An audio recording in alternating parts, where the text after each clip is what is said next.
The following interview was part of the research carried out for an episode of Imagining Tomorrow, a hope-filled podcast made in partnership with Friends of the Earth. A link to the episode can be found in the video notes, or you can go to foe.uk/Imagining Tomorrow to find all of the episodes released so far. Enjoy! Loud. Well, yeah. Hi, I'm Kath Burton. I work as a volunteer community gardener in the gardens that we have around Reading. I'm also a trustee for the Reading International Solidarity Centre, which helps organise a lot of those community gardens in our town under the auspices of a project called Food for Families. RISC has been doing that for a number of years, and we have a number of gardens around the town. Some of them are in more obvious places than others, and some of them are squirreled away where we need to sort of show people what's going on and try and get people involved. Fantastic. Yes, hi, I'm Andrea Berardi. I'm a co-director of the Cobra Collective. The collective was launched in 2016 with the mission to empower communities through actually helping them identify and share their own solutions to challenges rather than have outsiders coming in telling people, how to fix their problems. Actually, the solutions are there. It's all about finding mechanisms to let communities speak and their voices to be heard when challenges have to be tackled. That's so fantastic. I love it. And you're entirely right. So many problems that we already have the solutions. It's the facilitation and the empowerment. And so did your two organisations come together as a partnership to work on the secret gardens? How does that connect? How do you two connect to each other? Yeah, shall I start? And then I think you could probably got a longer history to recount than mine, Andrea. So, I guess like many stories that people are relaying at this moment in time, I came into to this particular project, the Food for Families project, as an initiative around growing veg for Reading at the start of the pandemic. Our lives had changed dramatically at that moment in time. I found myself working from home. I was in Reading much more regularly than I had usually been. And I came upon one of those secret gardens that you've just been describing there, right slap bang in the centre of town. How a garden that was half a hectare could have been such a secret to me for so long, I'm not entirely sure. But there it was. It was a brilliantly incongruous setting, half a hectare of green lusciousness with tremendous amounts of veg, lots of people growing, lots of other activities going on, surrounded by concrete and the inner ring road. So it was a brilliant place to sort of try and do something that was making a big difference to our built and our natural environment. So that's how I got involved. We then started sort of understanding a little bit more about how we really, really wanted to tell those stories about the benefits of community food growing, all the work that Food for Families programs were doing to distribute the veg and fruit that was emerging from our gardens, and all the other sort of creative, artistic and other sort of well-being activities that take place in our gardens that sort of give us great joy. And that's when Andrea came into my life. And it was a fantastic partnership. So the strength of the Cobra Collective is to build capacity in community members, everyday people, to tell their stories. Our strength is in participatory video. And so this project was very much about capturing that unique experience during the COVID pandemic.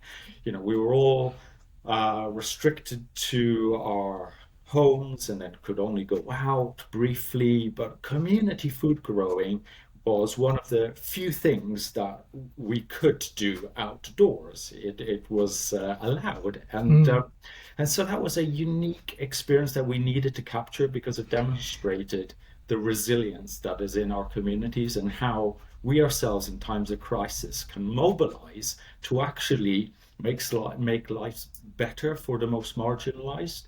In community food growing people were growing vegetables, distributing it to the most needy, but also the social, psychological, physical support that provided.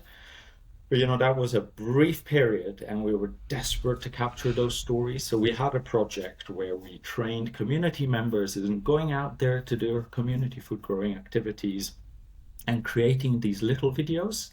And so that that experience wasn't lost, as we now have gone back to mostly business as usual, because there are going to be other crises and they're only going to be escalating. What the pandemic showed us, that actually there is so much strength in our communities that we can capitalize on. So that was how RISC and the Cobra Collective came together. That is so beautiful. And that's one of the things that I always try to remind myself whenever anything awful is happening, is that it is also the opportunity to see the best, like the whole look for the helpers, the quote, look for the people running towards where it is the worst, who were there to help.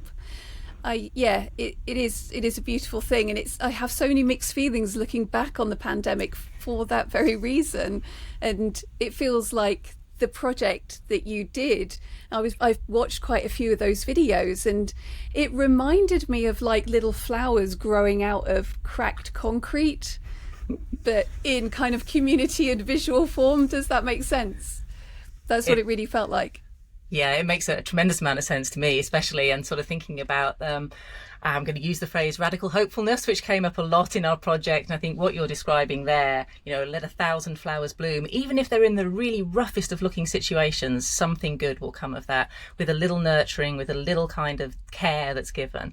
And we need to understand how to do that. And that's perhaps something that we gave a little bit more focus to during this time when we were locked in and somewhat limited in terms of our movement around the town. It brought a focus to that place. It made not just the place come alive, but the people within it too. So within our garden was called Lavender Place, and it was full of lavender. So it had these wonderful scents that could connect us directly with the vegetation, but also those vegetation, those plants and those smells and those aspects of being in a shared green space connected us as human beings with each other. And that element of solidarity was really important to us during that time. It was one of the only ways, as Andrea was saying, that we could actually see other human beings and make a connection. And we drew some brilliant friendships from that and connections with the people that we simply wouldn't have had before. That's wonderful. Are the gardens still continuing now, or did they have a time limit to the pandemic itself? So the Food for Families project in Reading has been operating for the best part of 25 plus years. And there are a network of gardens around the town. I think at one point we've had over 25 of them. Now there's around about 8 or 10. And they're in a variety of different settings. Some are taking up a little bit of space in an allotment. Others are in the centre of town, like the one I just described. Some even more are just happening in like really, really tiny places, working with small community groups who do a little bit of a gardening session to really amplify some of the clients' well-being, and also grow a little bit of veg. The space that we had that was the focus of our project with Andrea was what we called a meanwhile garden. We were temporary custodians of that land. It was a space that had previously been the civic offices in Reading that had been torn down in 2018 to make space for something in the future, yet to be determined. So we sort of built conversations through the various networks that we had, and came to an agreement with various different landowners to use that space in a meanwhile capacity, take care of it, grow some veg there, work with local community groups. We shared the space with our local Gurkha community, who are brilliant and really productive at producing a ton of beans for all sorts of different things. And that brought our communities together in a wholly different way that simply wouldn't have been able to connect without that space available to them.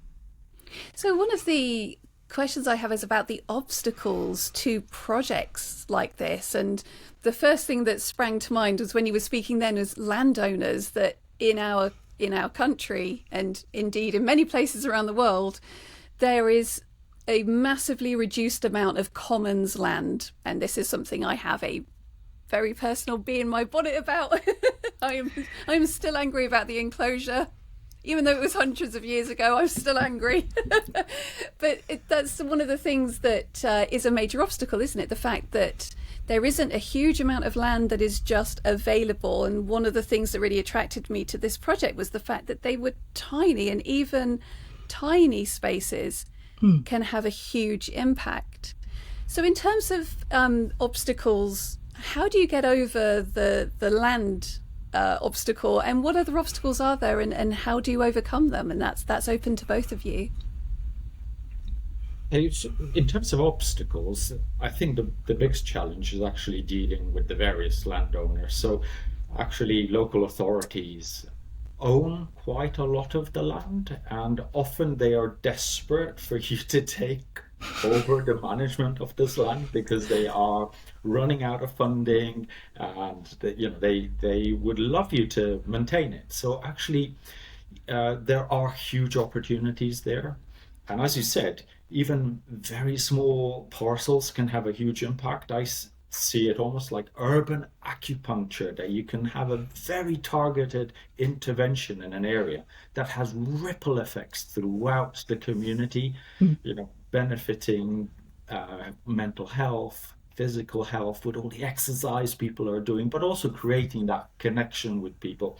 And I think councils are actually seeing the benefit of releasing some of their land to communities, because it does tick so many boxes in addressing the cost of living crisis, in addressing the physical and mental health crisis, and also creating greater community cohesion across generations. We've closed down our pubs. There's fewer and fewer places, fewer people go to church. So actually, community food growing is one of the few remaining places where you can get people across generations coming together, different genders, different ethnicities. It's just a fantastic melting pot that brings the whole community together. Yeah, I like that. Just to sort of riff on that a little bit, that it is a melting pot. It's also a massive catalyst, a community garden, where lots of different things can happen. You don't have to be a gardener in the traditional Monty Don sense in order to join in. We have a number of volunteers who come along and just want to be. There's a guy that comes along and meditates every week with us. He's so happy to be there. This is his social connection for the week. And that's really important, that we can provide that service as a community to our community, and try and sort of instill some of the benefits of shared green spaces, and spread that knowledge of those benefits, so that those who are making decisions about the future shape of our town, whether it has enclosed spaces for all or not, start to understand that their public is really in need of this kind of green well-being, this natural health service, if you like. Absolutely. And I think you're entirely right, Andrea, about the way that all of these things are connected, that it does connect directly to mental health, to well-being, to community cohesion. And it feels to me that so many of the wider problems that we have within society are all interconnected, but can actually be solved in relatively simple ways, which your project has demonstrated so clearly. I'm thinking about things like feeling safe when you're walking around in your community. If you don't know a single soul in your community, that experience is very different to somebody who goes to a garden and grows food and does things in a community group every week. Are those some of the main benefits that you've seen? Are there any other benefits that has arisen out of this? Well, one thing that we haven't mentioned is the benefit to biodiversity. Yes. When you begin to have intercrops and you grow organically and you use local resources and you maybe mix in some wildflowers, that brings so much nature. So you create oases within quite, these concrete deserts. So biodiversity certainly benefits from community food growing, but also we've got to think, yes, there are very practical benefits to participants in terms of mental health and physical health, but the global benefits in terms of reducing food miles, in terms of sourcing things locally. One of the videos that we helped catalyze from our project was called "To Grow an Apple," and it was how this community got together to plant an apple tree, nurture it, grow it, and then harvest the crop. And the lovely thing was that the apple was harvested right in front of a Tesco's, if I can just say it, where apples are imported from New Zealand, and so that was, I guess, a revolutionary act that we can all participate in to try to localize more of our food production to also reduce our environmental impact. Absolutely. It really starts with those small actions, right? So, we were talking about the large spaces. A garden might feel like a large and unwieldy space for somebody who's not familiar with that space. And there might be some barriers to participating that, how do I know who these people are? What are they doing? Do I fit? But what we're trying to do with some of the things that we talk about as a benefit of community going is you can have a go.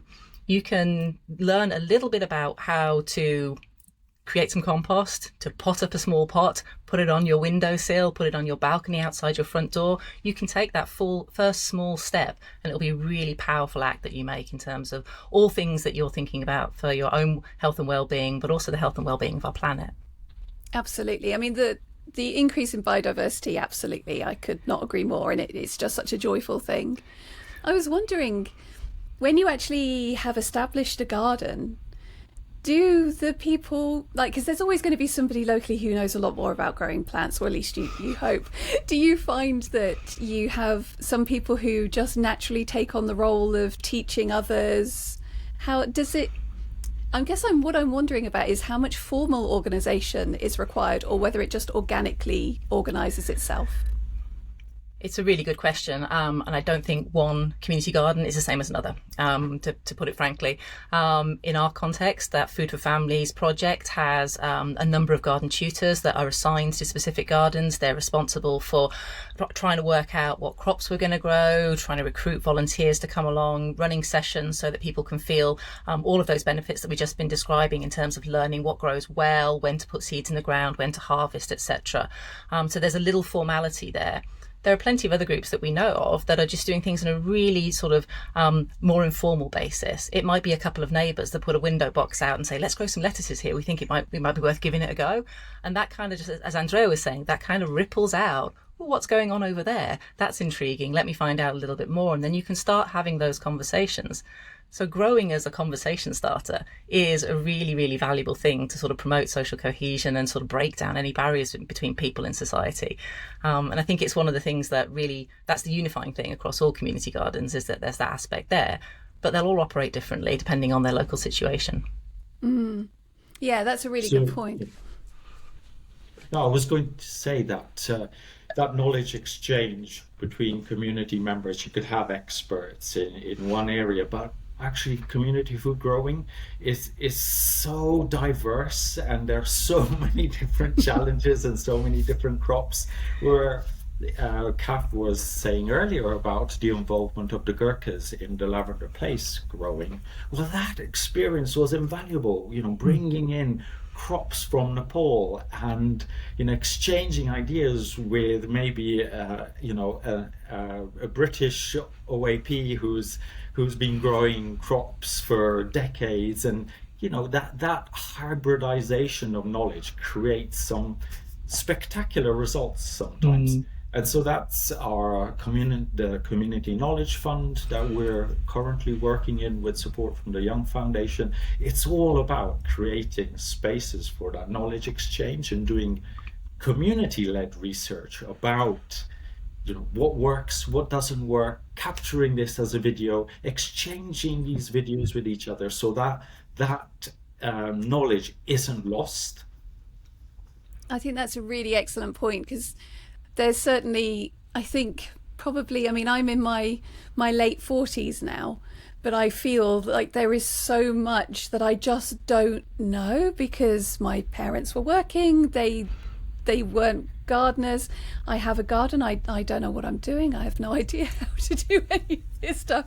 And yes, we have YouTube, that's what people say now, well, that knowledge is on YouTube, but I don't think that replaces somebody actually right there in front of you, showing you in the moment how to do it, watching you do it yourself, and teach you a practical skill, which so many of us, and I count myself very much amongst those people, that we've lost. And things like that's another benefit that this gives us, isn't it, that we're reclaiming that knowledge.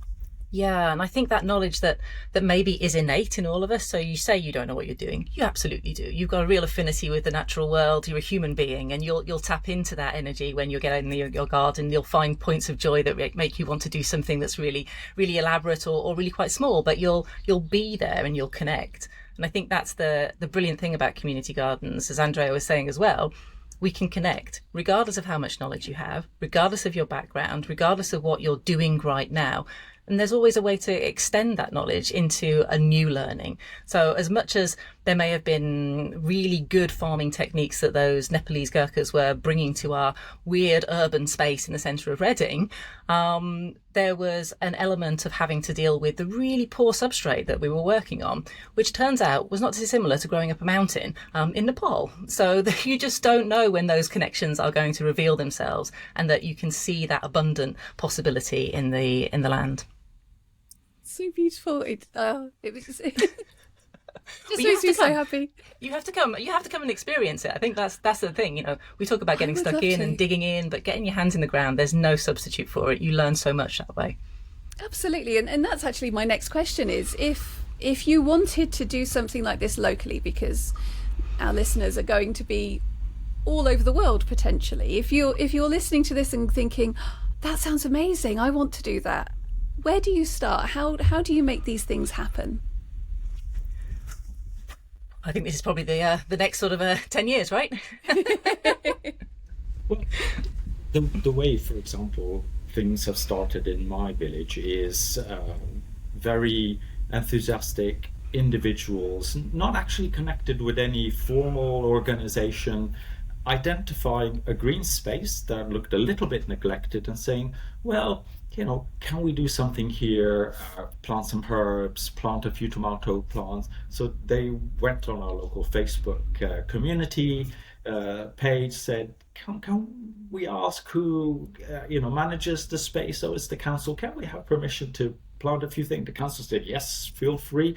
And before you know it, it just attracted more and more people. So I would say, if there isn't a clear organization like Incredible Edible or Transition Towns, or that is involved locally with community food growing, start your own. Find a neglected space, contact your council, say, and can I start growing here? They will bend over backwards to say, please have it. Go for it. Surrey County Council allowed us to plant 5 fruit trees on a local corner on a verge last year, and now these trees are beginning to bear fruit. Even little corners are the beginning of something, and we're hoping that it'll just expand. And our plans are to start with these 5 fruit trees, and we want to cover the whole community in little fruit trees. People can help themselves, and that's the future for me. We want to end with nice little mown verges that are essentially sterile Yes. spaces, right? Because the poor biodiversity is butchered within an inch of its life. We Absolutely. want these places to flourish and grow and have wildflowers and crops and trees, so that communities can benefit. That's so wonderful. You mentioned social media there as well. I mean, yes, get out and look around what's going on in your town if there's a space. I mean, just recently we've started to put together Incredible Edible Reading, which is going to be like an overlay of all the different food growing initiatives and food interested, food curious groups around our town.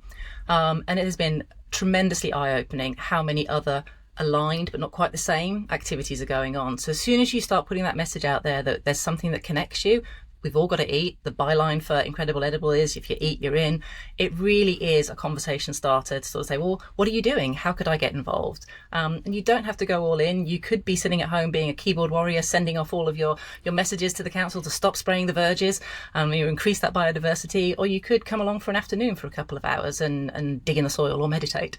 So there's usually an option to get involved that can be a little bit more formalised or not.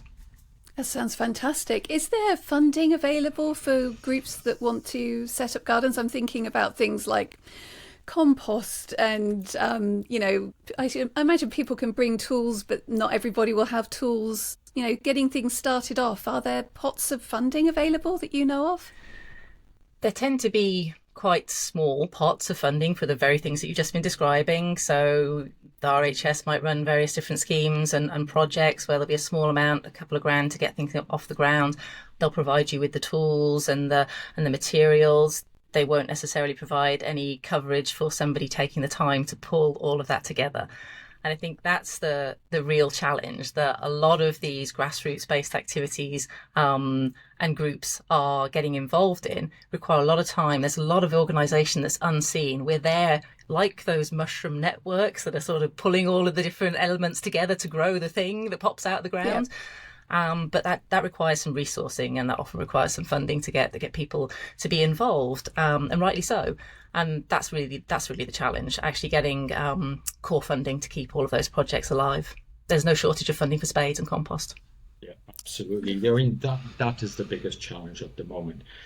There are so many benefits that are emerging for community food growing. Just imagine how much greater the impact would be if every community had a community food growing facilitator funded by the local authority, because then you would address things that they're trying to manage in disparate silos, but actually it's not really working. So a community food growing facilitator that could do social and nature prescribing, that could run physical health classes, could address the cost of living crisis, could act as a mentor to young people, indicate them in career prospects. While you're digging away and planting and weeding and watering, you're having all these side conversations that are so beneficial. So it's almost like the village priest, who played so many other roles. The community food growing facilitator could take on that role. I completely agree. I love that. It's giving me lots of things to think about in terms of village priest. I guess all faiths are welcome as well. So it's like we'll open our arms that way. But I think there's so many interesting comparisons to make as well. I mean, we're thinking about this from a very sort of UK perspective, and we, both Andrea and I know that this kind of work around community food growing happens in an abundant situations around the world. We can look to the US for some really, really quite empowering examples of community gardens, and they run as really quite well organized and revenue generating businesses. And there are certainly some community interest companies in the UK that are doing similar sorts of things like to those non-profits. So I think one of the aspirations that I have is to try and sort of find those models and share around what models will fly in order to try and secure some more sustainable funding to make sure that these activities can happen, whilst at the same time lobbying for that at a much more sort of local governmental level. Absolutely. Oh, that's fantastic. So this very neatly, you may already have answered this, of course, but leads me on to my question of if you could change one thing in the world, what would it be and why? I don't know who wants to go first. Well, as an Italian originally, I would like to make a plug for the slow movement, slow growing, slow eating, slow everything. I think we need to slow down.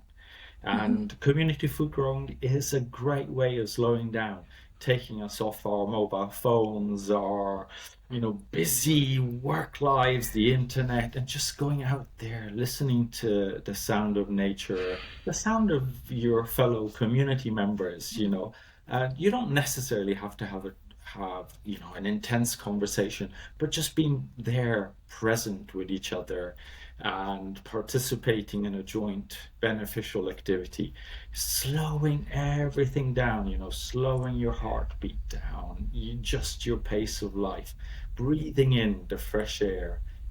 That would be the change that I would advocate. Wonderful. And how about you, Kath?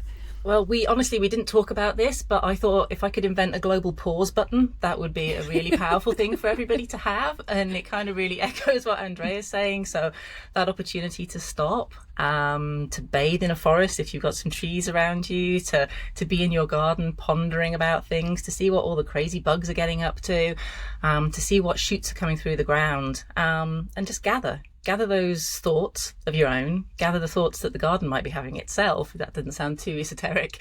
But listen to what's leading your heart forward and see what stories you can create and that you can share with others. Yeah, it's interesting that both of you talk about slowing down and pausing. There does seem to be a lot of conversation about that at the moment, though, doesn't there? I think that may be something else that has sprung from the pandemic, where for the first time, so many of us actually just stopped that kind of incredible daily grind that so many of us are trapped in, having that opportunity to breathe and go, hang on a minute, what am I doing? Yeah, I completely agree.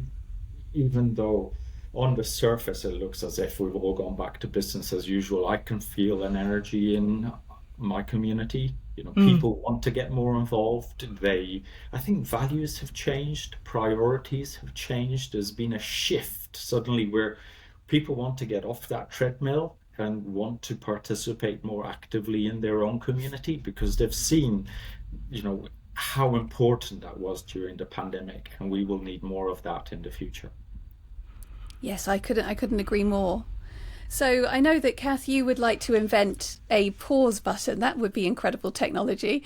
Is there anything else in terms of a technological development that you would, if you could, would you make it that you could make happen? It could be something, I don't know, some kind of futuristic tech, or perhaps a completely new way of organising things. Is there anything that either of you would, if you could, what would you invent? I think this is probably less of an invention and probably more of a sort of social attitudinal change.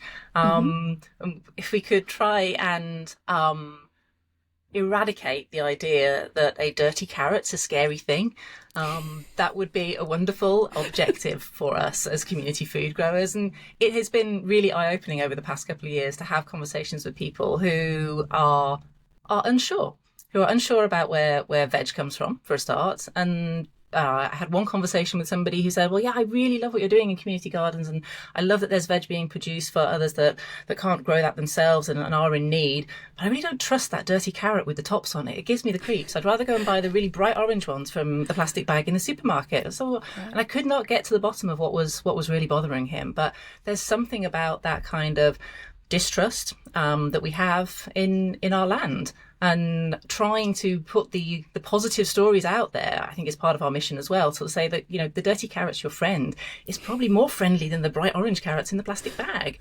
and you can do so much more with it. You can pull it out of the ground, you can see what origin story it has, you can use the tops of it to make pesto, and just really trying to sort of get people more connected to those origin stories of the food around us that we can actually engage with a lot more. So maybe that takes us into a bit more of a sort of a carrots taking over the world, slightly more utopian, dystopian narrative. I was just thinking, I so want a T-shirt which says "Embrace the dirty carrot" on it, but nobody would know what it meant. Well, we'll know. We'll sort it out. But yeah, you're entirely right. I think that the way that we have, I guess through industrialization, we've had industrialization for arguably the longest time out of all of the countries around the world, because it started here, and we are so divorced from the natural processes of growing our own food now because of that process of separating people from the land, turning more to industrial processes to increase profit and save time. And yeah, I think there's a lot of wisdom in that. I would definitely like to see that change. How about you, Andrea? Is there any kind of tech that you would like, or a different attitude to something? Absolutely. Something that will make it rain when you want it to rain. Yes. in the next hour or so, I'm going to have to go to my allotment and do some more watering because it hasn't rained for the last month.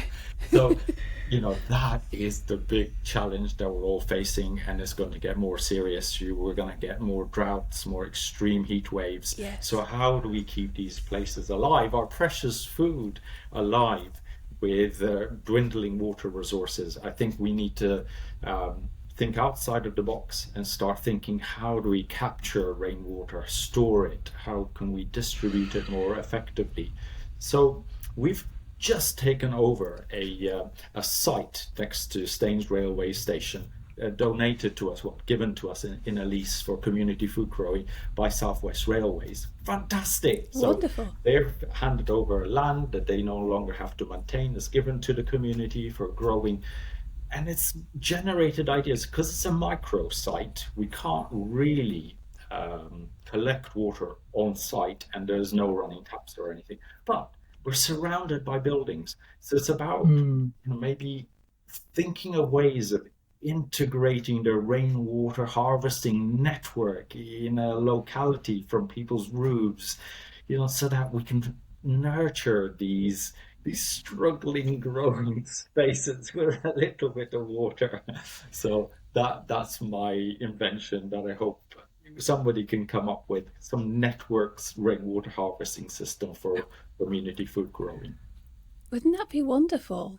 That would be amazing. There's been some amazing work that's been happening in India in terms of water management and different approaches, for the very reason of having long periods of drought and then monsoon and then an increasingly unreliable monsoon, and just looking at water management completely differently. And since learning about that, I must admit, in my everyday life, I keep thinking, why are we just wasting all of these resources everywhere, left, right and centre, water being arguably the most precious? I had a friend who visited who lives in New Mexico, which is obviously incredibly high and very, very dry. And we went to wells down in Somerset, and in wells they have the channels of water running down the street, just like all year round. And she was just walking around going, why is the water, why aren't you doing it? Who is it just running away? And I was like, yeah, it just always comes out of the ground. It's just there. She was like, why isn't anybody doing anything with it? She couldn't bear the thought of it being wasted, but because there was that natural spring abundance there, nobody really thought about it. But I'll never see it that way again. I'll be thinking, no, let's catch it for our little microsites, as you say. So the southeast is drier than Spain. So, we have a real problem on our hands in the southeast of England. And we need to come up with, yes, you're absolutely right, learn from other cultures, other geographies, to be inspired how to use this precious resource. Yeah. Wonderful. And it's really interesting just to think about that in terms of the next generation coming along, who have been brought up in this sort of threat of increasing droughts and increasing dryness. One of the things that we've done in Reading at Lavender Place is to work with a group of architecture students who, in their first year of study, get to do a specific intervention. They get to design something for the garden that would have a really practical use. And they're addressing these very issues. How can we capture the sun so that we can power some kind of stove? How can we sort of get the water from the really awkward way in which the tap is situated, half a mile away, to the gardens in the most economical fashion and the most beautiful fashion as well? And it's that generation that I think we're really interested in talking to, because they're thinking green in their design, and they're thinking green about how they can make a difference right now. It's kind of part of their DNA. So I think there's some really interesting things to look there as well, at there as well. Yeah, I couldn't agree more. Kids are all right. They'll get us through, hopefully. Sorry, we messed it all up. Sorry. Oops. So one of the community gardens that really, I loved the video about Aisha Mosque and the mum of 3 kids in lockdown, and you can just imagine having 3 kids bouncing off the walls and having that space. Is the garden still at the mosque, or was that one of the temporary sites?